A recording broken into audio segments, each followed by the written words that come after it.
Welcome to the Babylon Pastors Podcast. That's very pretty. Glad you're here. We really like you a lot. Thanks for listening. And don't let this song push you away. I was trying to think of a song and I don't even know. And your children, and their children, and generations. And I don't know the blessing, but I'm going to try. I like the headbanging. That's your Pentecostal worshiping right there, my friend. Yeah. If there were more than one of us here, we would have just done the wave. So. Yeah, I guess that's true. Yep. That's not this. Wait, maybe. I don't know. Welcome to our brains. And how they neglect to function at times. Mine neglects to function a lot. I've learned that I pretty much operate in autopilot mode, and then when a real problem comes up, I'm like, oh no, I have a headache because I've got to think. I'm not the kind of person, for example, you'd want in the military that's like, all right, here's a problem, solve it now. You got 2 minutes or you're dead. Like I guess we're dead. So, well, it's been nice knowing you. Way to give up. Losers. So anyway, this episode will be the last episode in the coronavirus episodes that we're talking about currently. We've talked about personal reflections upon this, talked about the church and the spiritual things that we've learned from it, as well as the how bad apparently we all are at adapting to going online and what it looks like when we're going to come back. Now, we're going to touch, I think it would be no understatement to say, a vast ocean of a generalized topic here, which would be what in the world, that would be those that are far from Christ, the governmental systems, what can they learn about this? Can you sum that up in 5 words, please? They're all going to no. Oh. They are not in control. Oh, I didn't even see. That wasn't practice, guys. I need you to know that was off the top of the head. That was a time when the brains worked. All right. No, that's true. Not in control. I think we touched on this before, that I don't think anyone except someone entirely arrogant would say, hey, I'm on top of this still. I've still got a handle on the situation. Like, I'm in control of all things. Like, there's people that might be able to say, you know, I can move the pieces around, but you're still just adapting to the situation. I'm not in that position of any sort of control of that manner, but I don't think anybody can be like, nope, no, I got it. I'm in control. Yeah, I think that so things like 9/11, when that all happened, I think that there are plenty of people who maybe thought they knew God in their head, who quite honestly maybe still don't know God, but who knew enough because they were created by God, who knew enough when that happened to go, God help, right? And I think Romans 1 really deals with that very thing, and that there's something innate in humans, period, doesn't matter who you are, there's something built in that we just get because we were created by that one creator. Mm-hmm. And he stamped it in us and on us, and he made us in his image. And so there's no getting around the fact that there is a God and that you're not him. Mm-hmm. and things like 9/11, things like the flu of whenever that was, 1918. 1908, the flu of 1918 that everyone talks about right now, and the coronavirus, COVID-19, the stuff that's been going on right now. Nothing like this happens this is a big wake-up call. I think like that's really the bottom line. There are going to be many people, I think, that if they don't show up in church when that opens up, like last time we talked just briefly about the surge that might happen a little bit within churches. If you're not one of those folks who, just dive right into Christianity or whatever, you're probably at least on some level, unless you're just a very select few, on some level, you're going to be going, there's got to be something more than, like this is a big deal. This rocked me. I can't depend on my job. Really, I can't depend on everything being like you alluded to the last time. I can't depend on everything continuing on forever as it has. Mm-hmm. Right? Newsflash: I'm a United States Marine, former. Right? I got out of the Marine Corps in 2010, and I'm a patriot. I love this country. I went to Afghanistan for this country, but this country is Rome, right? Like at some point, this isn't going to be the highest superpower on the planet. It's just a fact. And for all of you left behind people, that doesn't mean that Jesus is coming next week, right? It's just another train wreck country that falls away from God in the long history of train wrecked countries that fall away from God. And so this I think is a time.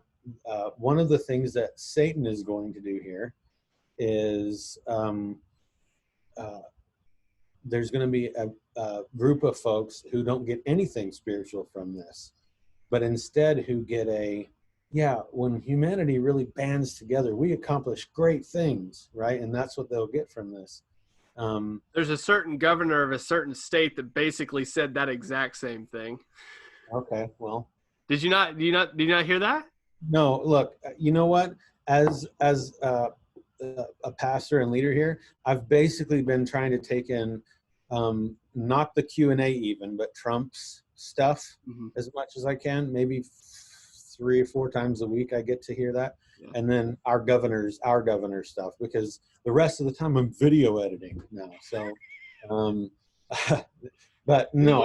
Anyway, I won't bring it up because it's not important for the whole thing. But to connect to the exact thing you just said, that has already been said by certain people in certain places of power that we banded together, we did this, God had nothing to do with it. Well, and on some level, right, I will submit to the fact that when humanity actually does work together and band together, great things happen, right?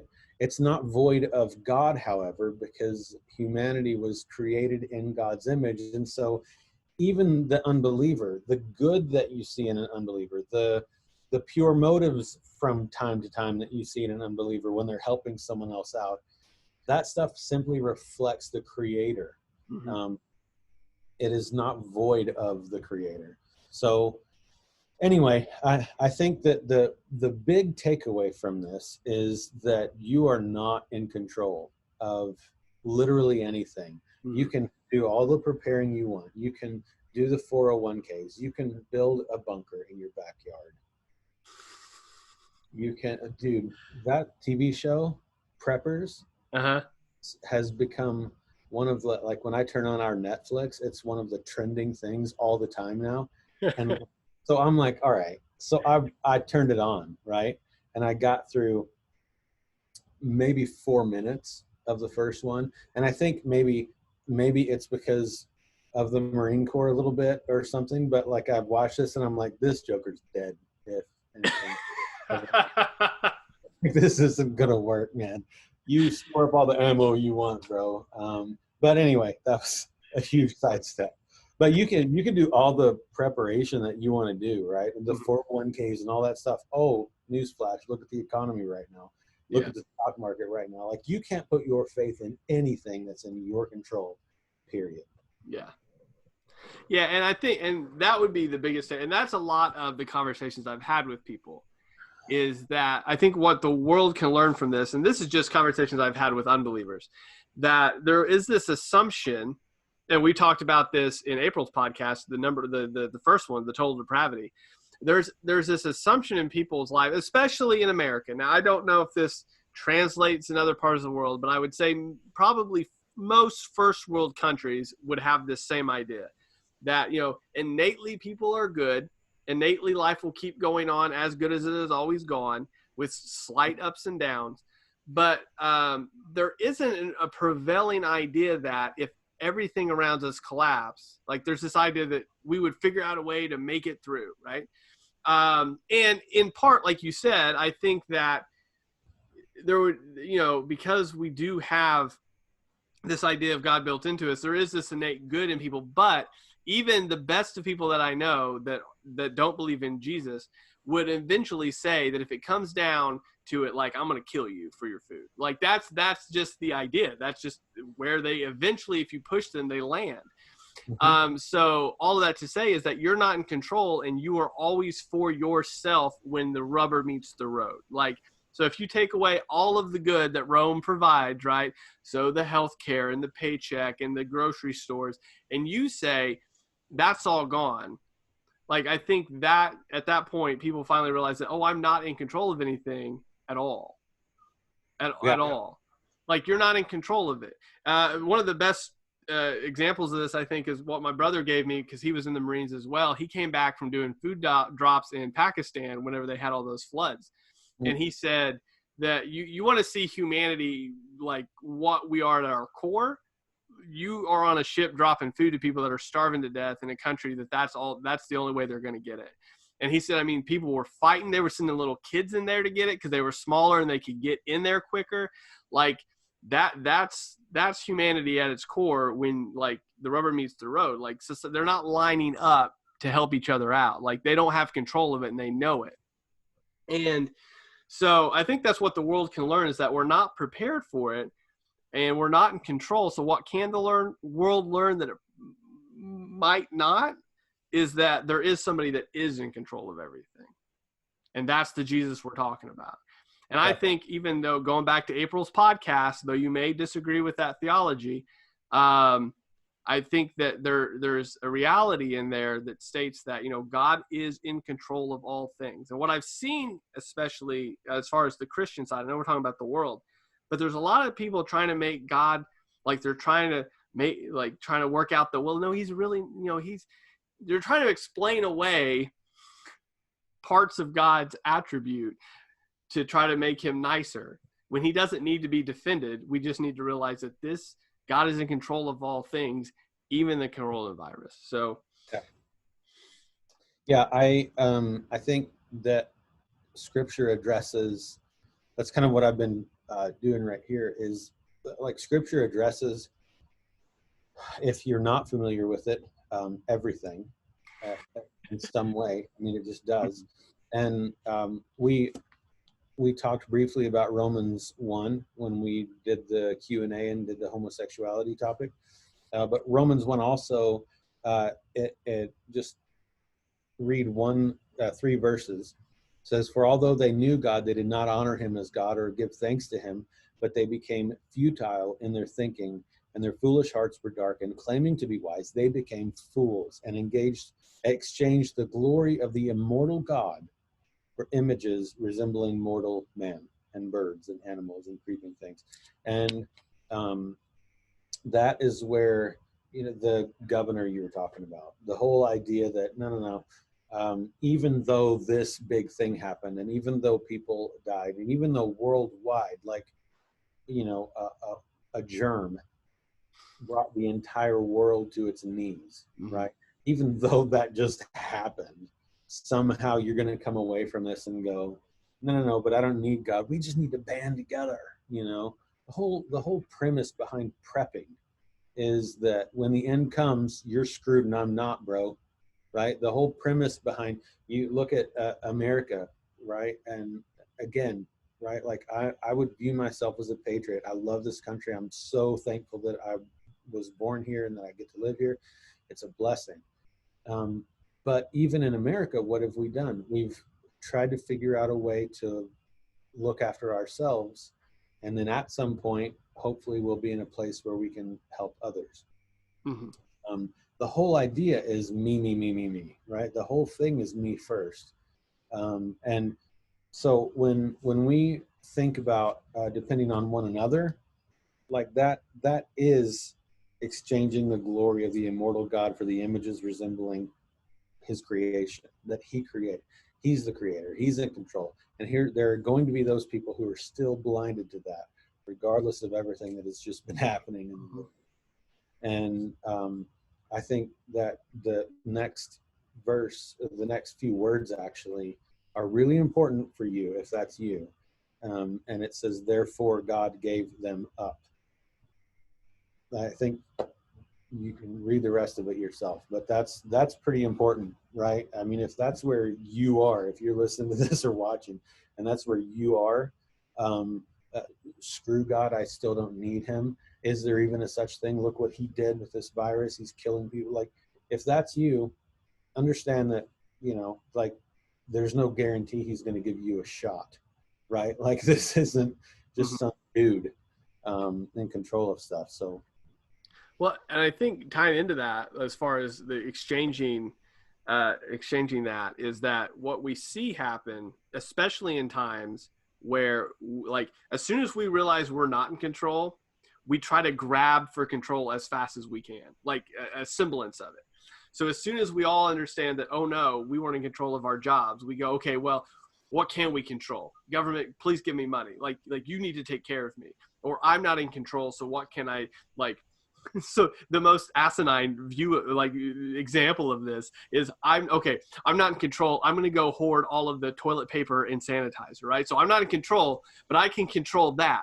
So I can't control what happens tomorrow, but I can definitely go buy 3 weeks worth of groceries right now. I can control that. Like, we try to grab for that. From a governmental level, I've seen that. I mean, never in our lifetimes has obviously anything like this happened, but as soon as this happened, we see this from a governmental level too. Like, they understand that they are not in control because they can't do anything about this, but they grab for control as much as they can. So now only so many people allowed in a store. You're not allowed to do this. You are allowed to do this. I mean, instead of, I'm not saying those are bad measures in some regards, but we can see that as soon as you don't think you're in control, you start implementing as much as you can to demonstrate that you are. In the positions that you are in control of. So we automatically exchange, hey, we know God's in control, or this idea that God's sovereign, and we exchange it for, no, but we can take care of it. Don't worry about it. I'll put in regulations, rules, stipulations, and I'll control this, instead of turning to God first for his wisdom and then implementing what he's already said about quarantine, what he's already said about disease, what he's already said about, all of these things. We start grabbing for those things and ignoring that he's already spoken on it in some level. Yeah. And I think what another, I guess, shoot off of that is that we have government trying to, and I think, many from a pure heart of, look, I've been given this responsibility. They elected me. I need to do what I can to take care of them. And that's your job, right? That's part of what you were called to do in that moment.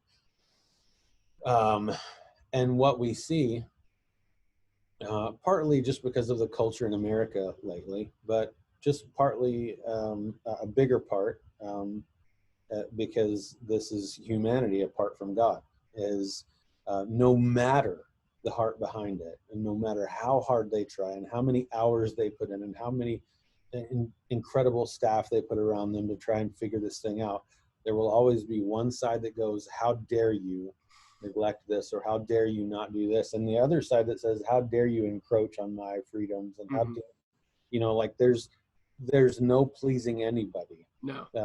For those folks. I honestly, if you're a Christian and lately you haven't been compelled more than ever to pray for your leaders, good grief, now's the time. Like, there's nothing, no matter how hard they try, they're either going to destroy the economy or kill people.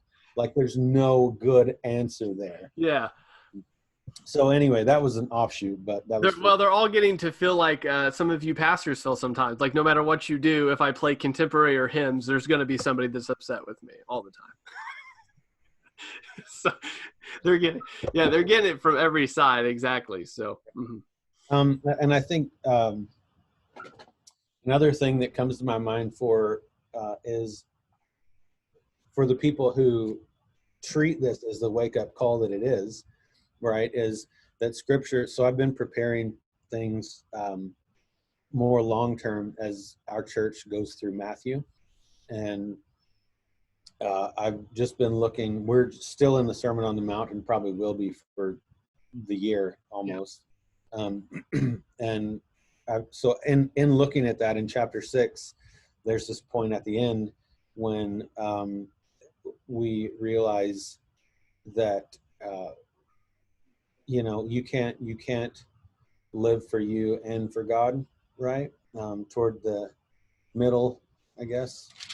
Yeah, toward the middle of chapter 6, Jesus says, "Do not lay up for yourselves treasures on earth, where moth and rust destroy, and where thieves break in and steal." And I think we're seeing that right now. That's what's happening. Like we've all at some level laid up treasures for ourselves here on earth. We've got our 401ks. We've got all these things that we've been. Those things aren't bad necessarily. Like by definition, it's being smart to steward what God gives you. But that's where many people have had their faith and dependence, right? And so don't do this. Don't lay up for yourselves treasures in heaven. Don't count on that stuff, because moth and rust destroy, and thieves are going to break in and steal. No matter how much you prep, all you need to do is have a bigger gun, right? I mean, at the end, but lay up for yourselves treasures in heaven, where neither moth nor rust destroys, and where thieves do not break in and steal. For where your treasure is, there will your heart be also. And at the end of that, in verse 24, Jesus says, "No one can serve two masters, for either he will hate the one and love the other, he will be devoted to one and despise the other. You cannot serve God and money." Mm-hmm. Now you could put, "You cannot serve God," and fill in that blank with literally anything else. And I think that dependence on the world, on the government, on your job, on whatever, if this is your wake-up call and you're hating that, that's something to keep in mind. Like, that's part of the message that comes from this whole thing is, look, you can't say that you serve God. You can't say that you're a Christian. You can't say that, "Oh, I believe in Jesus," if you don't live like you believe in Jesus or God or anything else. Mm-hmm. If your treasure is here, then it's going to suck when you realize I'm not in control, when something happens and all of it's just taken away because the economy crashed and now you don't have a 401k, whatever that looks like. So, and I think like you said, there is a great verse for always, obviously, but now it's probably more real than time, because you realize that, one, as a Christian, hopefully it was a reminder to you that none of this was yours anyway, and it was a gift just placed in your hand that you can't hold on to. Like it's there. And it's a gift. And hopefully for the world, like when we're talking about what the world should learn, like hopefully that's a wake-up call to, that was always a gift and now you just realize it, right? So your job, that was always a gift. There wasn't, I think lots of times in times like this, it should really stir up in us that, so here's an example, for example. When I was a kid, before, so when we were going to youth camp and stuff, before I was saved, all that, it was presumed to me that my parents would take care of me, and that, they would, pay for things, feed me, give me a place to live. And then when I did get saved in college, it was just a grace, a realization to me from God that, hey, that was a gift to you. That Christian home was a gift to you. Those Christian parents were a gift to you. All of the stuff that you thought they were being just idiots on, that was a gift to you. Yep. And that was just in a moment, I realized that was a gift. Now, it wasn't that none of that was a gift before. It was always a gift. I just didn't get it till then. I didn't realize it till then. And I hope that for a lot of the people in the world, even in this time where maybe that gift that they've always had is gone now. And that's how it is. But hopefully, it's a wake up call to people that they realize that job I had, even though I hated it, that was a gift to me to provide. All that stuff that I've been given is a gift to be used for His glory, instead of to be used for myself. And I'm hoping that's a wake up call, because like you said, it's either going to be I serve all of that, or it it serves, or I serve him. So, and that changes how you live your whole life. Like your whole life. We've been reading through that actually in family devotions. We've been going through the Sermon on the Mount only. We've been going Luke, not Matthew. But as we've gone through that, that's what you just see is him. Jesus in the whole Sermon on the Mount is saying, regardless of what's happening, like God is in control. He takes care of you just like he takes care of the sparrow. You know, everything that he's given, it's a gift from him, you know. And so if you think, you know, all the people that laugh that you think you've got it good, all the people that are wealthy, you think you've got it good, you're actually going to mourn because that's where you put your hope in. So like all of that is just, he just turns everything that we think on its head. It says actually opposite what you think it was. And hopefully that's the wake-up call for the world, that all the security we thought we had and you now realize that it's actually turned on its head, and it was never where security was in the first place anyway, or it should have been rather. But yeah, the whole idea, Christianity, when you're made into a new creation, and that's what Jesus does. He comes in and just completely transforms your life, not makes you rich and you win the lottery and you're never sick again, but just transforms your heart. You're a different person, right? That's why they call it a new birth. You're a different person than you were. And when he does that, essentially Jesus, like in the Sermon on the Mount, one of the things that you take away from that, this is Jesus introducing this new kingdom and inviting the disciple of Jesus, the person who puts themselves aside and decides, I'm running after you completely, full bore. He's introducing the disciple of Jesus to this new kingdom and this new way of life that is completely the opposite, like you're saying. And part of that is understanding like nothing in this world is worth living for, apart from God. And the whole book of Ecclesiastes, we see the wisest person apart from Jesus Christ who has walked the earth. Okay. King Solomon, we see him dance for almost 12 complete chapters around everything in this life is worthless. Everything is meaningless. You know, I go out and have fun. Great.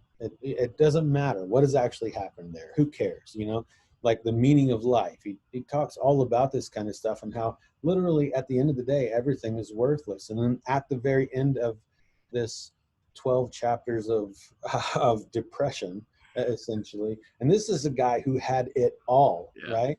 Like he had all of the women that he wanted. He had all of the power that he wanted. He had all of the money that he was richer than the richest person on the planet right now, based on, you know, if you take into account the inflation and all that stuff that would have been, he was richer than maybe anyone in history. And he had all of the stuff that we just run for, right? And at the end of the day, this is what he said.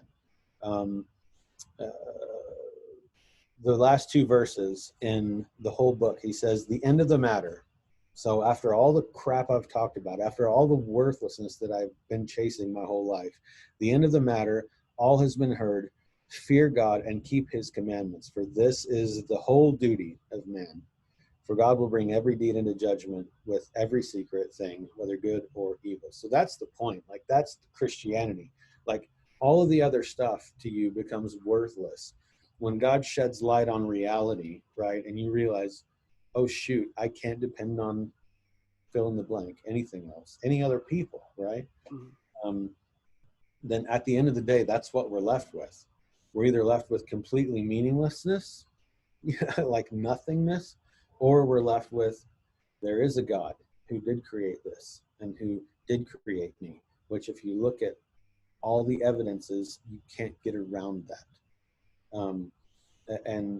And this God has created me for himself. And that's just the truth. At the end of the day, you have one purpose. That's it. And it's to bring glory to God, have a relationship with him, you know, and image him as he created you to be an image bearer in the first place. I need an organ, so I can be like, nah, nah. We're going to have an altar call time, everybody. Yeah. All right, good. I don't have. This is an oddity to. I think you probably understand this about me. My wife understands. I'm speechless now, so I don't have anything to add to that. Yes, you can't be speechless. That's all I got. I think that was good. That summed it all up. And that's about good time too, because the last episode was pretty long, so we don't really go too long on this one. But yeah. So there's going to be a point, and I think like how you just summed up Ecclesiastes is great, because that is where you will fall at some point in your life. Like you were either going to look at everything and go, well, this all doesn't add up to anything, so why should I try? Which is basically every atheist opinion I've ever heard in my life, which is, it's all meaningless. It's meaningless, so who cares?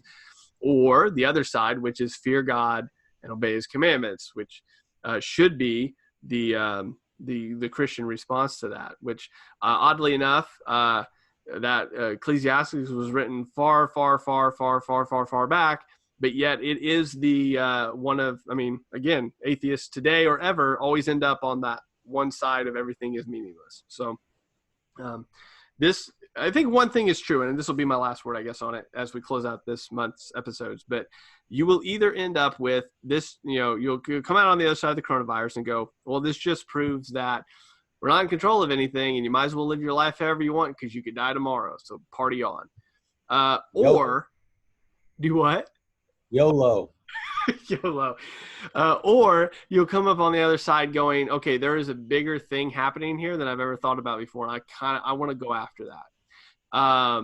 And that's going to be it. I don't think anybody will come out going, oh, okay, that was a little bump in the road, because that's a really big hump in the road if you're considering this a bump in the road. It's either going to be do whatever you want because you could die tomorrow anyway, or I need to seek out whatever this is that's in control of everything. So yeah, and this whole thing, I hope and pray that there are some people that will listen to this that are not Christians, because this is actually really important. Not that we somehow articulate it in such a way that everyone is going to go, oh, I never thought of that. But just I hope that God that God uses this, because there's no more important message in existence than this idea that there is something bigger than you. There is someone bigger than you, and he is actually in control. And we talked about last night with our family devotions. We're also in Luke, and we went through the moment in history, the real event, where Jesus was in this boat, crazy storm, bad deal. Somehow he's able to nap like he's on melatonin. And then these guys are freaking out all around him because this storm, like this is the Sea of Galilee, think Lake Superior, and you're in a boat and it's pretty rough and you're like, we're dead, right? And so they go and wake Jesus up, and Jesus wakes up and says, what's your deal? Stop. And he just tells the wind and the waves and everything to just stop, peace be still, and it just stops, right? It obeys him. And then these guys are like, oh my gosh, who is this? That we all went around the room last night and practiced our I can't believe this just happened faces, and mine right? So how did this just happen, right? They're all floored and like, oh, fear came over them, it says. And I told my boys, I said, think about it like this. What if God caused the winds to come, caused the storm to happen, caused the waves to start rolling in over the side of their boat, freaking them out, caused what was going on in the environment around them and the circumstances around them that made them so frightened, so that Jesus could stand up and show who God is and show God's power and show how amazing he is and how in control of everything he actually is. That wouldn't have happened if the storm wouldn't have been there. So yeah, Yeah, we did a similar thing because now I have more things to say.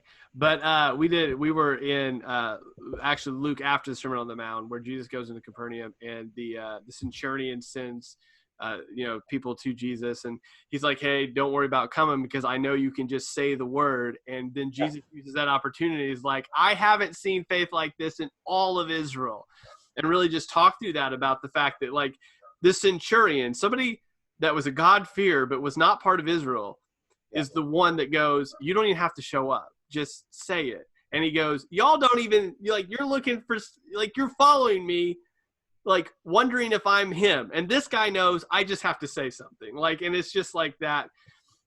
All those times that Jesus uses those opportunities to be like, y'all don't have any faith at all. And I don't know why. Yeah. Yep. Yeah, with the big exclamation point, do you have any idea who I am? Yeah. Yeah. So I hope that through this kind of conversation, and not only this one, but others like it, I hope that people who did not know God get introduced to him, because literally it's the only thing that matters. Amen. It's the only thing to depend on. All right. Well, guys, thank you for joining us this month. And I'm going to spring this on you, Rob. I'm going to need you to come up with words for an outro here. You ready? Well, I do not actually play the guitar, but simply strum words. Just make it up. It doesn't matter. Ready? Here we go. Hey, everybody, go out swinging. I hope this helped you, and I can stop singing. Whoa! All right. Hey, thank you guys for joining us. We'll talk to you later.